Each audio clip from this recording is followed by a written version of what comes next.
बिस्मिल्लाहिर्रहमानिर्रहीम। ख़वातीन हज़रात, अस्सलामु अलैकुम वरहमतुल्लाहि वबरकातुहू। मैं हूँ आपका मेज़बान हकीम मोहम्मद अहमद सलीमी और आप देख रहे हैं प्रोग्राम हेल्थ स्पेशल।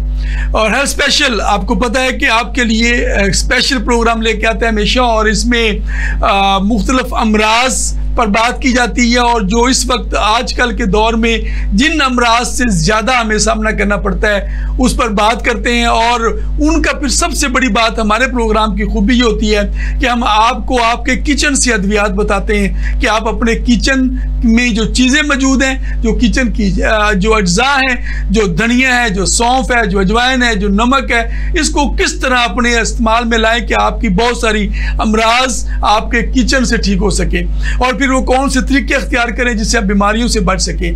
हम मरीजों को अद्वियात पर लगाने की बजाय वो तरीके बताते हैं जिससे मरीज अद्वियात से बच सके।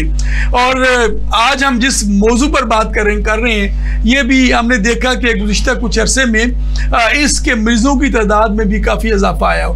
अगरचे ये ऐसा मसला नहीं था कि जिससे हर चौथा पांचवा मरीज इसका सामना करना पड़े, मगर फिर भी हमने देखा कि कुछ अरसे में पित्ते की पथरी एक ऐसा मामला सामने आया कि इसके मरीजों की तादाद भी कुछ ज़्यादा नजर आई।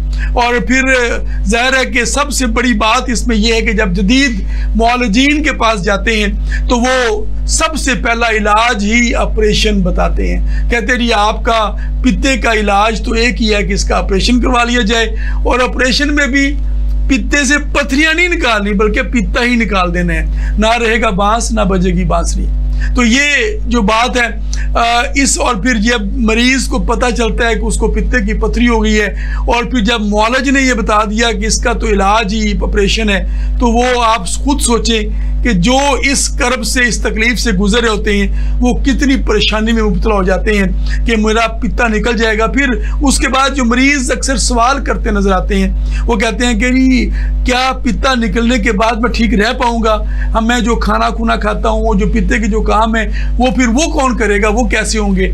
और फिर क्या पित्ते का निकालने के बाद मैं सारी ज़िंदगी सही गुजार सकूंगा? इसके और फिर वो मुख्तलिफ लोगों की मिसालें देते नजर आते हैं कि फलाने ने पित्ते का ऑपरेशन करवा लिया तो उसको फलाना मसला शुरू हो गया और फलाना मसला शुरू हो गया। इन सारी बातों का हम आज के प्रोग्राम में जवाब तलाश करेंगे और जानेंगे कि वो क्या तरीके अख्तियार करें कि जिससे पित्ते जैसी तकलीफ दे मसला वो हो ही ना, अगर हो जाए तो फिर इसका आसान तरीन हल क्या है। इन सारी बातों का जवाब देने के लिए हमने ज़हमत दी। हमारे साथ स्टूडियो में मौजूद हैं मुल्क पाकिस्तान के बहुत बड़ा मुआलिज हैं, तिब्बी दुनिया में नाम रखते हैं और लाहौर में एक मारूफ तिबिया कॉलेज के प्रिंसिपल हैं जनाब प्रोफेसर हकीम मोहम्मद शफीक साहब। अस्सलाम वालेकुम हकीम साहब। बहुत शुक्रिया, आप एक बार फिर तशरीफ़ लाए हमारे स्टूडियो में। और लोग आपको बड़ा सुनना चाहते हैं, देखना चाहते हैं और बड़ा पसंद करते हैं आपकी गुफ्तगू। आपका शुक्रिया, थैंक यू। जिससे मैं कह रहा था कि आज का हमारा मौजू पित्ते की पथरी है। और हमने देखा कि हमारे पास जो मरीज़ आते हैं उनमें से भी अब पित्ते की पथरी के मरीज़ भी आना शुरू हो गए हैं। सबसे पहले तो ये पित्ता है क्या बेसिकली, थोड़ा सा हम अपने जो देखने सुनने वाले हैं उनको हम ज़रा ये बता सकें कि पित्ता बेसिकली क्या है, फिर हम इसकी अगली स्टेजेस पर बात करते हैं। बिस्मिल्लाहिर्रहमानिर्रहीम। पित्ता जिगर के साथ एक उज़्व है। हमारे जिस्म के अंदर 4 किस्म के खलात हैं, खून है, बलगम है, सुफरा है, सौदा है। सुफरा जो जिसे इंग्लिश में बाइल कहते हैं, ये जिगर में बनता है और ये जाके स्टोर होता है पित्ते के अंदर। और पित्ता ये 4 इंच की एक थैली है, 1 इंच इसकी चौड़ाई है, इसके अंदर ये जाकर स्टोर होता है। और बवक्त ज़रूरत जब हम खाना खाते हैं तो खाना खाने के वक्त इसको खाने को हज़म करने के लिए ये मैदे से यानी अपने जो पहुँचता है छोटी आंत पे गिरता है और इस तरह से निज़ाम दुरुस्त होता है। आप कह रहे हैं कि ये एक थैली है 4 इंच लंबी और 1 इंच तकरीबन ये और ये जिगर के साथ जिगर के नीचे एक थैली नुमा एक उज़्व है। और जिगर जो सफरा बनाता है जिसे इंग्लिश में बाइल कहते हैं, वो इसके अंदर जाकर वो जमा होता है, इस थैली में जमा होता है। और जब बॉडी को जरूरत होती है, खास तौर पर जब बॉडी हम चिकनाई खाते हैं या ज्यादा कार्बोज लेते हैं तो उनको हजम करने के लिए इसका ब्रेक डाउन करने के लिए इसलिए वैसे ये चिकनाई हजम हो ही नहीं सकती मैदे में, ये आंतों में जाके हजम होगी। उसको हजम करने के लिए बाइल की जरूरत है। और बाइल, ये जो बाइल डक्ट है फिर ये सुकुड़ती और इससे पित्ता सफरा बाहर निकलता है। ये खुद का निजाम है, ये ऑटोमेटिकली अपना काम करता है। ऑटोमेटिक जैसे यानी कि वो जो सेंसर लगे हुए हैं बॉडी में, जैसे दिमाग में पहुंचा दिया और फैट मेटाबॉलिज्म स्टार्ट हुआ आंतों में, तो ये जरूरत के मुताबिक खुद ब खुद वो सफरा निकलेगा, बाइल निकलेगा और वो चिकनाइयों उसको हजम करने के अलावा और भी इसके काफी सारे फंक्शन है, यानी कि जिस्म को खून के अंदर जो आने वाले गैर जरूरी बैक्टीरिया और जरासीम उनको मारने का काम भी करता है। तो गोया कि ये फजूल उज़्व नहीं है, इसके जिम्मे अल्लाह ताला ने बड़े काम रखे हुए हैं, बहुत काम रखे हुए हैं। यही तो वजह है कि जब लोग पित्ता निकलवा देते हैं तो उस वक्त फिर उन्हें हाई ब्लड प्रेशर के मरीज बन जाते हैं, इसलिए कि जो जिगर ने तो अपना काम करना है, जिगर ने जो हमने खुराक खानी है उससे मुताबिक उसने तो बाइल बनाना है। अब वो स्टोरेज बॉक्स नहीं है, जब स्टोरेज बॉक्स नहीं है वो डायरेक्ट जिस्म में शामिल हो जाएगा, खून में शामिल होगा। अब वो क्या क्या अवारज़त पैदा करता है, ये फिर बाद में इंसान भुगतता है। सही। अच्छा, खराबी ये गाल ब्लैडर जिसे पित्ता कहते हैं उसमें होती है, ये जिगर में खराबी है, किस वजह से ये सारा पित्ते की पथरी और पित्ते की सोजिश, ये दो चीजें बेसिकली ज्यादातर पित्ते की सोजिश जो है वो और है, पित्ते की सोजिश और है, पित्ते की पथरियां और है। अच्छा, ये दो अलग चीजें हैं। आमतौर पर दोनों अलग अलग चीजें हैं। आमतौर पर वो अल्ट्रासाउंड जब करवा के मरीज परेशानी की हालत में आता है ना, तो उसके ऊपर वो पित्ते कोलिथियासिस या कोलिसिस्टाइटिस लिखा होता है। कोलिथियासिस का मतलब यही है कि इसके अंदर जब सिस आ गया आखिर में, इसका मतलब कि पथरी भी बन रही है, अभी इसका वो बनने का अमल खत्म नहीं हुआ और मजीद अगर कुछ नहीं करते वो बनती रहेगी। सही है। और जब आखिर में टिस आ गया, टिस का मतलब सोजिश है, तो ये वो सोजिश इसके अंदर बरकरार रहेगी। उसकी वजह भी ये होती है जो उसके बनने वाली पथरी है। अच्छा, पहले तो हम ये बता दें कि पथरी अक्सर ये कहते हैं कि ना पथरी अब बन गई तो निकलेगी कैसे, इसलिए कि और अगर बनी है तो बनी क्यों है, उसकी वजह यही है कि मिसाल देते हैं कि अगर हम पानी को फ्रीजर के अंदर रखें तो पानी जम जाएगा, और उस पानी जो जमने के बाद उसको हम किसी का सर फाड़ दें, अब वो पत्थर की तरह काम करेगा। वो बर्फ निकाल सर में मारेंगे, सर फट जाएगा। तो यानी वो वही जो एक लिक्विड है, लिक्विड पानी वैसे अगर मुंह धोने के लिए, नहाने के लिए है, वो अगर बर्फ पानी किसी को मारेंगे तो वो फिर सर भी फट सकता है। वो भी असल में जो सफरा अंदर पहुंचा पित्ते के अंदर, वो हमारे ईटिंग हैबिट्स, लाइफस्टाइल की वजह से वो जम गया। जब जम गया तो उसके अंदर जमने की वजह से वो सख्ती इख्तियार कर गया, उसी को पथरी का नाम दे दिया, गॉलस्टोन्स का नाम दे दिया। और जब हम उसी को गज़ा अपनी ईटिंग हैबिट्स चेंज कर देंगे, उसको कर देंगे, तो वो दोबारा फिर पथरी जो है वो जो जमा है वो दोबारा पिघल जाएगा। ये जिगर से ये एक लिक्विड जाता है, जिगर से सुफरा वहां पहुंचा, लिक्विड की सूरत। हाँ, लिक्विड की सूरत। अच्छा, उस लिक्विड के अंदर मुख्तलिफ अज्जा हैं, उसके अंदर उसके अप्रोक्सीमेटली 97.2% फीसद जो है वो पानी है। अच्छा, और बाकी जो बचता है उसके अंदर ऑर्गेनिक और इनऑर्गेनिक उसके कंपाउंड है। 2.5% के करीब कंपाउंड है, ठोस अज्जा, जिसे हम कहते हैं ठोस अज्जा। उसमें कोलेस्ट्रॉल है, उसमें लेसिथिन है, उसके अंदर बाइल साल्ट्स हैं, बाइल पिगमेंट्स हैं, और म्यूसिन है, ये ऑर्गेनिक है। और इनऑर्गेनिक जो उसके अज्जा हैं उसके अंदर सोडियम है, पोटाशियम है और बाइकार्बोनेट है, ये उसके अंदर। जब इसके अंदर ईटिंग खाने पीने की वजह से उसके अंदर सर्दी और खुश्की गालिब आ गई, तो यही जो पानी है, सुफरा है, ये जमना शुरू हो जाएगा। और कोलेस्ट्रॉल तो खुद एक जमने वाली चीज है, जैसे ही उसको ठंडक मिलेगी तो जम जाएगा। अब वो किसी भी जगह पे हो, पित्ते में हो या हमारी शरियानों में हो, वो तो जमेगा। सही है, सही। तो यानी कि ये जो ठोस अज्जा जो 2.5% ठोस अज्जा उस फ्लूइड के साथ गए, उसका हिस्सा बन के वो अगर ड्राई हो जाते हैं, हाँ, वो ड्राई हो जाए, तो उसको हम पथरी कहते हैं, उसको पथरी। अच्छा, वो जब पित्ते के अंदर जमा होती है और वो फ्लूइड कम होता चला जाता है किसी वजह से भी, आपकी ईटिंग हैबिट्स की वजह से या कोई और वजह भी बन सकती है। ईटिंग हैबिट्स, इसमें सबसे जो वजह है, जो हम एक तो खाने पीने की आदत हैं, एक हमारा रहन सहन, उसके तौर तरीके, और इससे भी ज्यादा ये है कि जितनी भी पथरियां हैं, रसौलियां हैं, कुछ भी है, ये जहनी तनाव डिप्रेशन, एंजाइटी उसकी वजह से है। अच्छा, यानी कि वहम, सोच विचार, खौफ, ये सारी चीजें ना इसी वजह से जिस्म के अंदर जो केमिकल चेंजेस आती हैं उसकी वजह से ये पैदा होती है। यानी कि वो जो स्टोन फॉर्मेशन है, चाहे वो गुर्दों की हो चाहे पित्ते की हो, पित्ते में जहाँ उसके पीछे एक वजह जो है ना वो एंजाइटी, डिप्रेशन और ज़हनी तफक्कुरात वगैरह हो सकते हैं। ज़हनी तफक्कुरात भी वो है जो एक है कि मैं इस टेबल को उठा के इधर रख सकता हूँ, ठीक है, एक है कि मैं ये दीवार को पीछे करने की कोशिश, अब ये मेरे पास में है ही नहीं। यानी उन बातों की तरफ जाना जो हम यानी कि मरीज के बस में है भी नहीं, और उनको ही सोच विचार करते रहना, to be not to be, यानी कि कैसे होगा नहीं होगा, बस इस चक्कर में आकर वो जो है वो ज्यादा सोचें, ज्यादा ख्यालात, तफक्कुरात और जो लंबी सोचें, लंबी उम्मीदें, उनकी तरफ जाना जो है वो खुदा। मरीज उन बातों पर जो डूएबल्स नहीं है, हाँ जी, उन पर ज्यादा जोर लगाए, जो डूएबल्स उसे छोड़ दे, हाँ, जो अपने पास में वो काम नहीं करना, वो काम नहीं करना।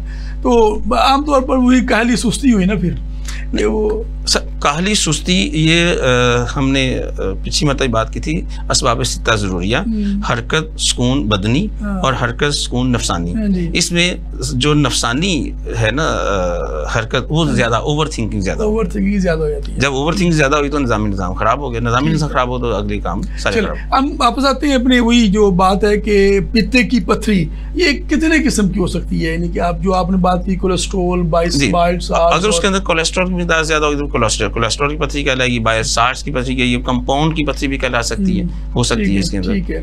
यानी कि आप तीन चार किस्म की और खासकर जो बिलिरुबिन है उसकी पथरी भी बन सकती है, ठीक है। तो ये अच्छा, ये सारी पथरियां निकल सकती हैं इजीली?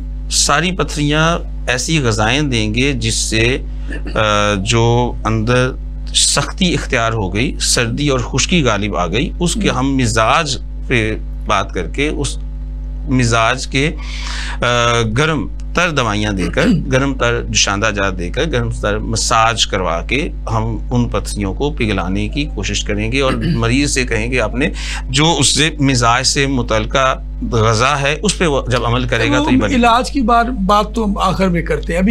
अभी हम ये जानना चाह रहे हैं कि ऐसे लोग जिनमें टेंडेंसी है, अच्छा ये घर में किसी एक को हो पथरी, उस फैमिली में टेंडेंसी मौजूद होती है कि बाकी लोगों की पथरी हो सकती है? नहीं, ऐसा नहीं है, ऐसा नहीं, लेकिन अगर वो उसी तरह की सोचें, उसी तरह के फेस से गुजरेंगे तो फिर तो हो सकता है। ओके, तो इसमें आम लोग क्या करें कि वो उनको ये इस किस्म की पथरी की फॉर्मेशन से बच सकें, ग़िज़ा में और अपने मामूलात में वो क्या चीज़ें इख्तियार करें कि वो पित्ते की पथरी या इस किस्म के मसाइल से वैसे महफूज रह सकें?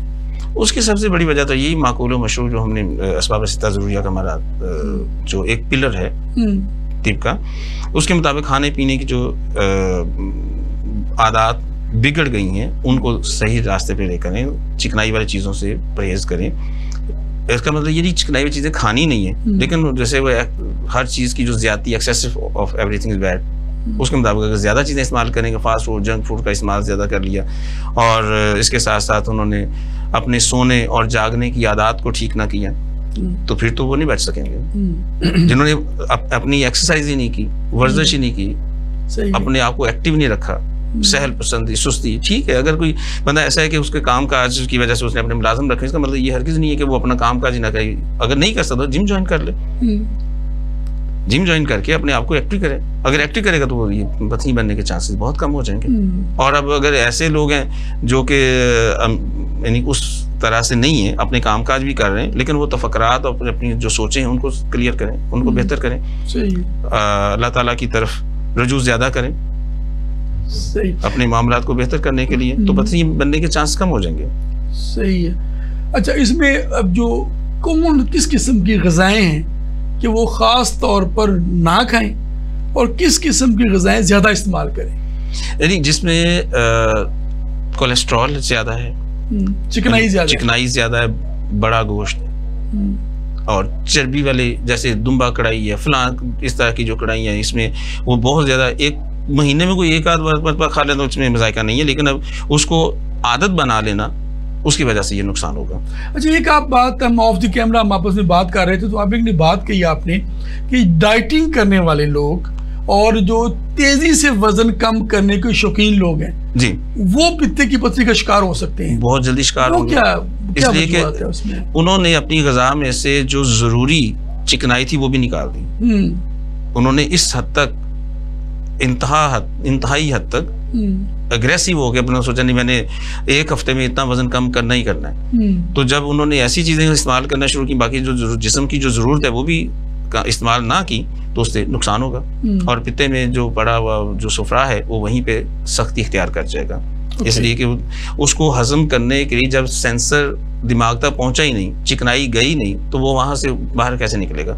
ये बड़ी दिलचस्प बात है कि एक तो हमारे जो देखने सुनने वाले हैं उनके लिए बड़ी दिलचस्पी की बात है ये कि एक तो ये मोटापा या वजन की ज्यादती 2-4 दिन की बात नहीं है, ये आपको मुसलसल मेहनत करनी पड़ती है। 2-4 दिन में आया भी नहीं था, जब आया नहीं तो 2-3 दिन में या एक हफ्ते में, एक महीने में जाएगा भी नहीं, जाना भी नहीं चाहिए। मतलब अगर जाता है तो आपको परेशानी होनी चाहिए, नहीं जाना, खतरनाक मामला, खतरनाक मामला है, उसमें नहीं जाना चाहिए। तो यानी कि इस बात से, आपकी इस बात से हम ये नतीजा अखज़ कर सकते हैं कि हमें शिद्दत पसंदी नहीं इख्तियार करनी। शिद्दत पसंदी नहीं, बात और एक और है कि हामला खवातीन को भी ये पथरी, पित्ते की पथरी हो सकती है। अब वो मैं उस तरफ आना चाहता था, मैं पहले थोड़ा सा, क्योंकि हमारे यहाँ डाइटिंग का और वजन कम करने का बहुत रुझान बढ़ रहा है, और जब लोगों ने ये देखा कि वजन ज्यादा होने से मसाइल पैदा हो रहे हैं, तो उसके बिल्कुल वर्स्ट अब उन्होंने करना शुरू कर दिया कि आप वो वजन कम करने के लिए शदाई हो गए हैं लोग। और आपने बताया कि ये देखिए खतरनाक एक मामला है, और इश्यूज भी होते हैं, मगर ये डाइटिंग करने वाले लोग पित्ते की पथरी का शिकार हो जाते हैं, हो सकते हैं, और वो खास तौर पर वो लोग जो तेजी से वजन कम करना चाहते हैं। वो तेजी से वजन, इसलिए मैं एक हफ्ते में 5 किलो वजन कम करना, 10 किलो वजन कम करना है, हाँ। उन लोगों के लिए नुकसान है। अच्छा, वो उनमें भी होता है आगे फिर वजन की 2 किस्में हैं। हाँ जी, एक है मोटापा चर्बीला था, चर्बी वाला था, सही है, उसके लिए तो उन्होंने चिकनाइयां बंद की तो वो तो बच जाएंगे, ठीक है। लेकिन एक था गोश्त लहीम शहीम थे, ऊपर शहमियात नहीं थी, चर्बियां नहीं थी, सिर्फ गोश्त की चढ़ा हुआ था, प्रोटीन, हाँ प्रोटीन ज्यादा। अगर वो करेंगे, यानी गुठा हुआ जिस्म था, उसको वो कम करना चाह रहे हैं, ऐसे वक्त में अगर वो कम करेंगे तो फिर उनको नुकसान ज्यादा है। ओके, लेकिन दूसरे लफ्जों में कि वो फ्लूइड इनटेक कम कर रहे हैं और ठोस इस किस्म की चीजें ज्यादा यूज कर रहे हैं, और या कुछ ऐसी मॉडिफिकेशन हो गई जिसकी वजह से जो फ्लूइड कम हो गया या लिक्विड कम हो गया और ठोस हिस्सा बढ़ गए, हाँ। और वो फिर जमा होने शुरू हो गए और वो ठोस शक्ल अख्तियार करके पथरी की शक्ल अख्तियार कर लेते हैं। इसके वो लोग इसका जल्दी शिकार होते हैं जो सिर्फ मीडिया से आधी बात सुनी या एक्सरसाइज देखी या कुछ भी देखा, मौले से मशवरा नहीं किया।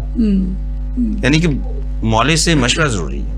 अच्छा, हमने ये अभी आपने चूंकि बातों में बात की कि हमने देखा कि प्रेग्नेंट जो खवातीन हैं वो भी पित्ते की पथरी का शिकार हो जाती हैं जी, और उनमें अचानक दर्द शुरू हुआ, जब अल्ट्रासाउंड करवाया तो पता लगा कि वो उनको पित्ते की दर्द हो रही है, पित्ते में सोजिश हो गई है या पथरी हो गई है।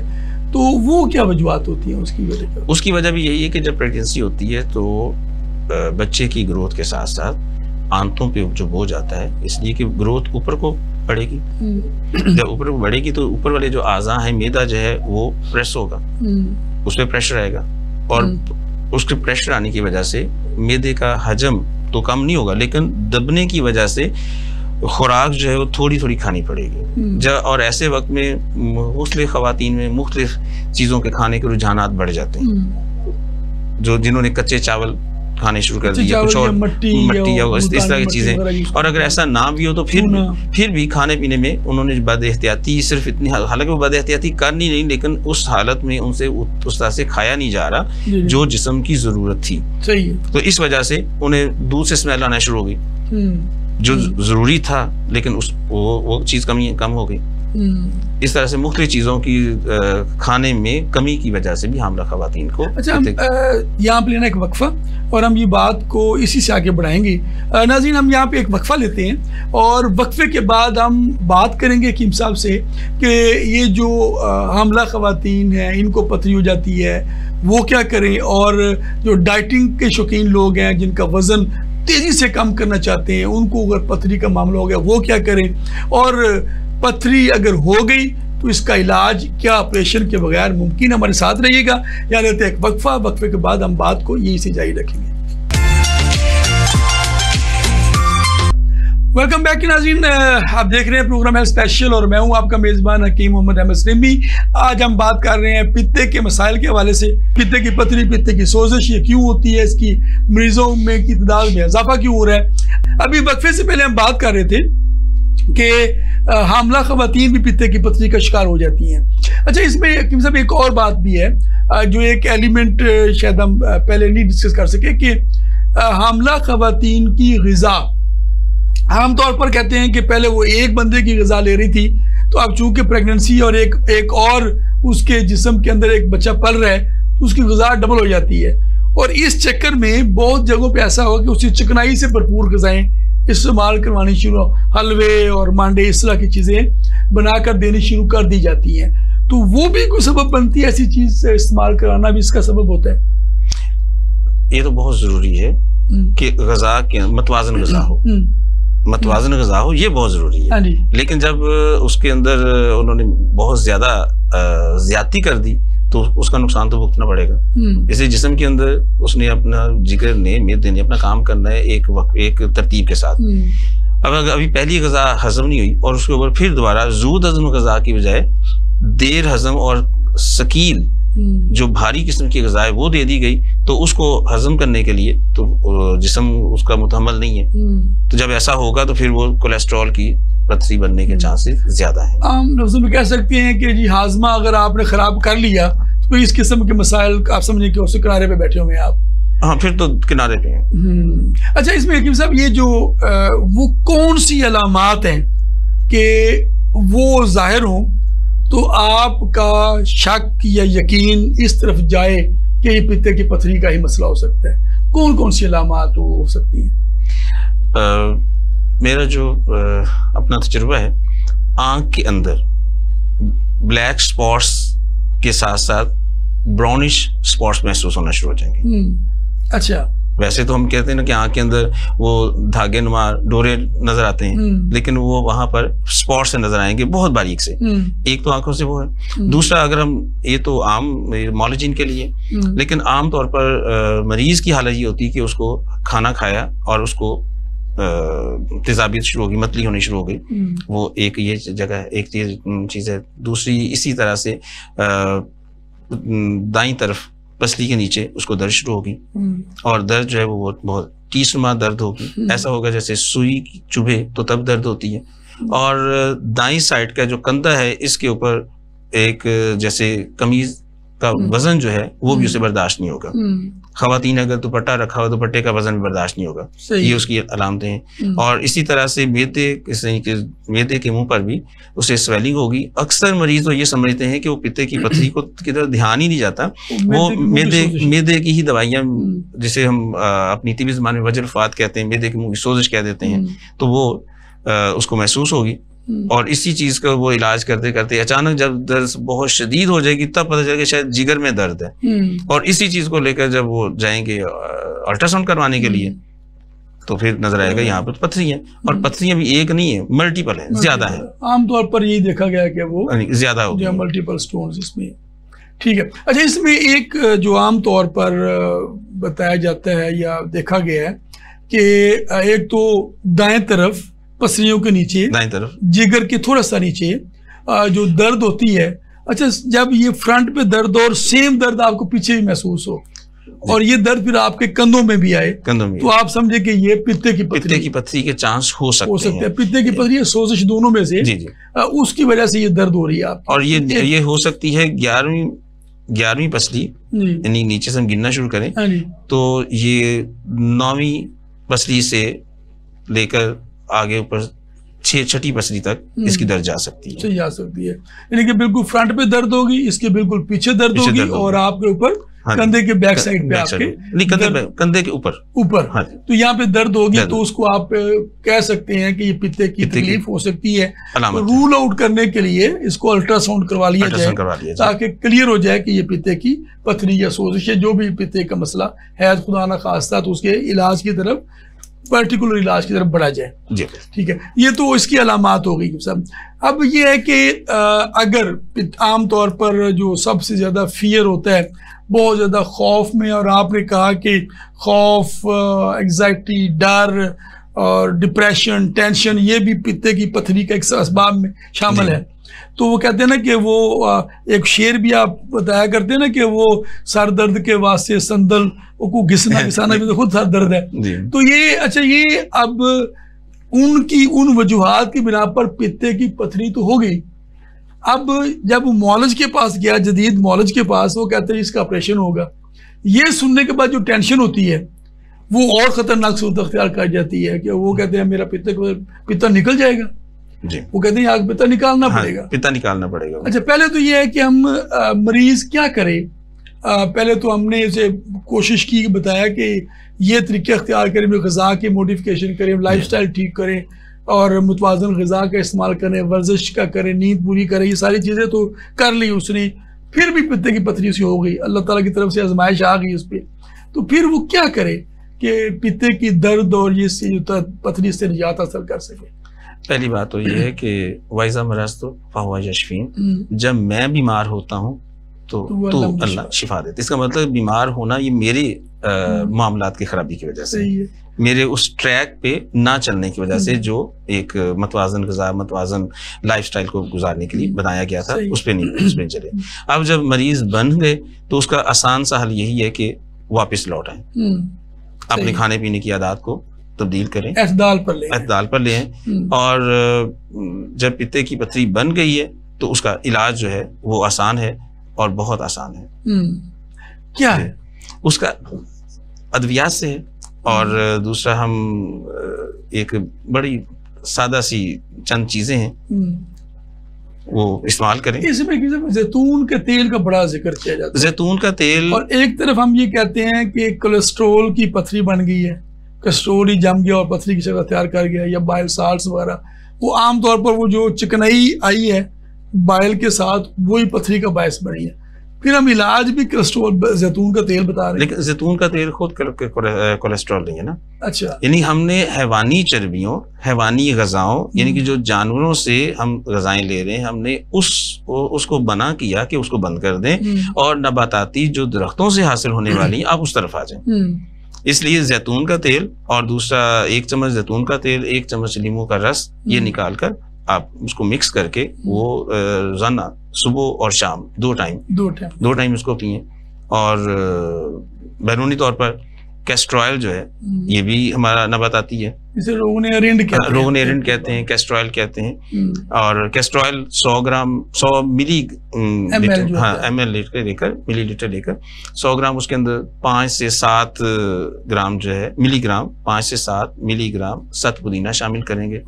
तो उसको मिक्स करके आप बैरूनी तौर पर जब मरीज को मसाज करवाएंगे तो दर्द है उसमें भी अफाका होगा, और दूसरा उसके साइज में भी अफाका, लेकिन इसमें हल्के हाथ से मसाज करनी, बहुत जोर जबरदस्ती करके। 100 ml कैस्ट्रॉयल, 100 ml कैस्ट्रॉयल, और उसमें 5 से 7 ग्राम मिलीग्राम बहुत कम नहीं हो जाएगा ये, या तो इसमें बहुत कम मिकदार में यूज करना है इसका, हमने थोड़ा सा इसको कम मिकदार में इस्तेमाल करना है। ओके, तो ये मिलाकर इसका हमने ऊपर मालिश करनी है और हल्के हल्के हाथों से, जो पित्ते का यानी कि ये जो आपका मैदा का मुंह बन रहा है इसके नीचे जाएंगे थोड़ा सा आप राइट साइड, इस साइड ट्रैक पे, यानी कि पसलियों पे आगे भी पीछे भी, मेदे के भी, और मेदे के जहाँ पे सेंटर पॉइंट बनता है यहीं पर बैक पे भी मसाज करें। ठीक है, उससे दाएं तरफ जाते हुए थोड़ा सा करेंगे, और ये आप लोकली आप ऊपर लगाएं भी, और जैतून का तेल और नींबू का रस मिलाकर ये पीना भी, 1-1 चम्मच दोनों का मिक्स करके सुबह और शाम 2 टाइम खाने से पहले, खाना खाने से पहले पीने ज्यादा बेहतर है। अच्छा, ये हो गया, ये हम जिस तरह हम अक्सर कहते हैं कि आपके जो घर की चीजें हैं खाने में उससे इलाज, कुछ और भी इसमें जो हर्बल ट्रीटमेंट हो सकता है इसका, जो वो मरीज को अगर जरूरत पड़ी तो वो उसकी तरफ जाए, मौलजीन हमारा प्रोग्राम देख रहे हैं वो इसका हेल्प ले सकते हैं। हाँ, ये अब जो दूसरा ये मौलजीन के लिए, अगर किसी ने घर में बनाना है तो वो किसी मुस्नद और रजिस्टर्ड जो नॉलेज है, तबीब है, उससे मशवरा करके फिर बनाए।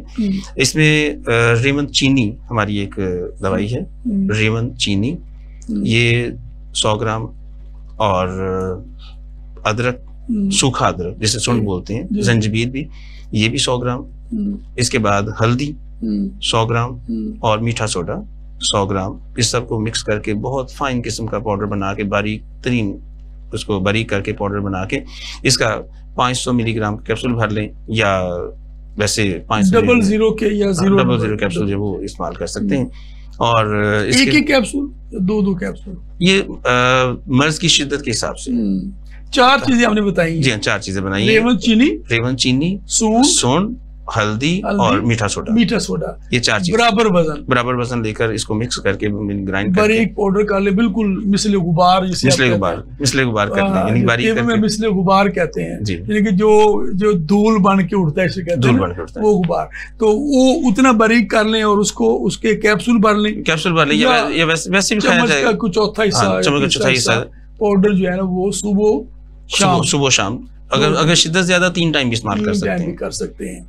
ठीक है। अच्छा, इसके दर्द में वो एक आप बताया करते हैं अमृत धारा, वो भी फायदा दे सकती है? अमृत धारा वो भी अगर तो किसी को शुगर नहीं है, वैसे इसके अच्छा शुगर से बात याद आ कि जो ज़ियाबतीस के मरीज हैं वो भी इसका शिकार ज्यादा हो सकते हैं। अच्छा, इसलिए कि ये भी सर्दी और खुश्की का मर्ज है। सर्दी खुश्की गालिब आने की वजह से मरीज जो है वो पित्ते की पथरी का शिकार हो जाएंगे। और इसका इलाज जो हम कोलेस्ट्रॉल, जो जैतून का तेल हम इस्तेमाल करवा रहे हैं वो भी गर्म तर है, खजूरें इस्तेमाल करवा सकते हैं, अजवा खजूर इस्तेमाल करवा सकते हैं। सही है। और इसमें बेहतरीन इलाज है अजवा खजूर का भी और जैतून का भी। अच्छा। और इन रात को सोते वक्त इंजीर बाजार से लेकर उसको पहले धो लें, खुश्क कर लें, खुश्क करने के बाद उसे सिरके में भिगो कर रखें, सेब के सिर में भिगो के रखें, और सेब के सिर में भिगो कर उसको 2 अदद रात को सोते वक्त इस्तेमाल करें। तो ये इंजीर का खाना भी पित्ते की पथरी को जाहिर करता है, फायदेमंद है। अच्छा, एक वो नमक या उसे एक दवाई है पुटकंडा या चिरचटा, इसे आप लेकिन ये मरीज बनाना मुश्किल होगा उनके लिए। मौलजीन के लिए कहते हैं, वो मैं बता देता हूँ कि वो ये चीज होती है ना, तो ये वो है अभी इतना कोई मुश्किल भी मेरा ख्याल नहीं है कि अब पंसारी से अगर पुटकंडा लें तो वो उसका कैसे इस्तेमाल का तरीका है? नहीं, पुटकंडा लेकर उसको तवे पे रख के जला लें। ठीक है। तवे पे रख के जला के उसको पानी में मिक्स करें। जब वो पानी में मिक्स हो जाए उसको निथार लें। निथारने के बाद लोहे की कढ़ाई में डाल के उसको आग पे रख, पानी जो जल जाएगा, जो बाकी नीचे बचेगा वो पुटकंडे नमक कहलाएगा, पुटकंडे का खार कहलाएगा।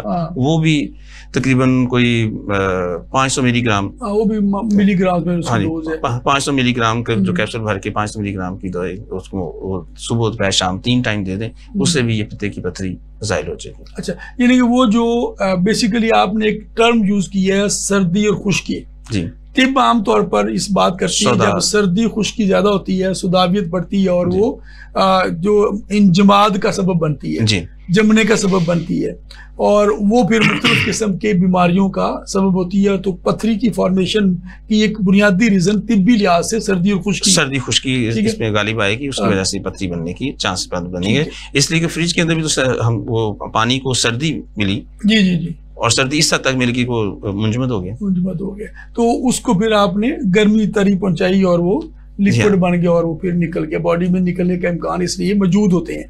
तो जो ये कॉन्सेप्ट है कि ये जो पित्ते के अंदर पथरी बन जाती है या वो ठोस अज्जा बन गए, उनके निकलने का कोई रास्ता नहीं, ये गलत है।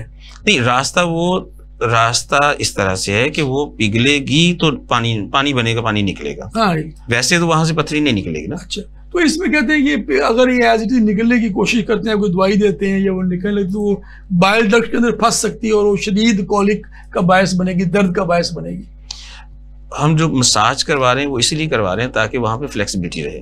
और दूसरा, पित्ते की जो बाइल डक्ट है उसके लिए भी हमने यही काम किया कि उसके लिए भी जो जैतून का तेल इस्तेमाल करवा रहे हैं उसका भी मकसद यही है ताकि वो तरी पैदा कर दे, वहां पर फ्लेक्सिबिलिटी पैदा कर दे, लचक पैदा कर दे, वो फिसलन के साथ और लचक के साथ निकल जाए, अपना काम कर ले। तो ये बेसिकली आप ये कहना चाह रहे हैं कि आप बिल्कुल कन्विंस हैं कि दवाई के जरिए ये काम हो सकता होगा, ये मामला? मैं कमिटेड हूँ, सिर्फ कन्विंस नहीं, कमिटेड हूँ। ओके, तो बड़ी बात है ये। और ये जो जदीद मौलजीन है वो तो पहली दूसरी स्टेज पर ही कहते हैं कि ऑपरेशन के अलावा इसका कोई हल नहीं है, तो वो फिर और मरीज जो है ना वो परेशान हो जाते हैं।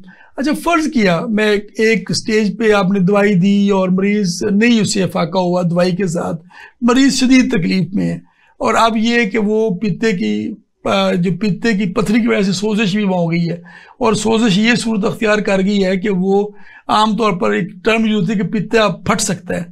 तो वो सोजिश की वजह से या उस शिद्दत की वजह से उसमें तसल्लुब या सख्ती आ गई है, तो उसकी वजह से प्रॉब्लम तकलीफ बहुत ज़्यादा है, उस सूरत में अगर ऑपरेशन करवाना पड़ जाए तो वो उसके बारे में क्या कहते हैं? अगर तो ऑपरेशन करवाना पड़ गया है, नागजीर हो गया, फिर तो ऑपरेशन करवाना पड़ेगा। इसलिए कि ऑपरेशन ये भी हमारे जो कदीम अतीबा इकराम इब्न हशीम, उन्होंने आलात जराही जो मामला है, तो वो उन्होंने आलात जराही इसलिए तो बनाया था क्योंकि उस वक्त भी जराहत थी। जिन अमराज का दवाइयों से इलाज ना हो सके वो ऑपरेशन के जरिए हो सकता है, लेकिन आखिरी हद तक कोशिश यही है कि वो ऑपरेशन से बच जाएं। ओके, अगर हो गया ऑपरेशन, फर्ज किया कि जिन लोगों ने करवा लिया और हमारा प्रोग्राम देख रहे हैं, अगर आप वो पछताएंगे कि हमने तो निकलवा चुके हैं, मगर अब उनका ऑपरेशन, अब वो क्या करें?